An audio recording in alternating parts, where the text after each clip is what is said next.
मो मान्यवर मुख्यमंत्री एवं आमर 5T अध्यक्ष महोदय को उभय को श्रेय देवी एवं धन्यवाद जनइबी कृतज्ञता जनइबी मते पुणी थरे मो उपरे भरोसा रखिथिबारु एवं मते आशीर्वाद करथिबारु तांको बहुत बहुत धन्यवाद एवं कृतज्ञता जनाउछि। तत्सहित कविसूर्य नगर निर्वाचन मंडलीर प्रत्येक जनसाधारण समस्तंकर अक्लांत परिश्रम एवं निरवच्छिन्न सहयोग ये आजिर ए सफलता पाई से माने ही सर्वश्रेष्ठ रे अछंती सर्वाग्रे अछंती सेमानक पाखरे मोर कोटि कोटि प्रणाम सेमानकु मोर अशेष अशेष धन्यवाद एवं मोर हृदयर सहित कृतज्ञता तांकु जणाउछि। निश्चित भाव में आमे बहुत खुशी दीर्घ 5 वर्ष भितर गोटे एक संपर्क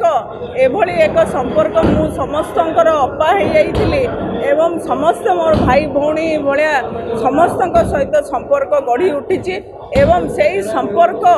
आज निश्चित भाव में आज मोर संपर्क मानक पाखरे पुणी थरे मु सुजोग पाइछि ताकू सेवा करिबा पई। तेणु मु निश्चित भाव में बहुत खुशी एवं तांकू अशेष अशेष धन्यवाद जनाउछि सेमानकु।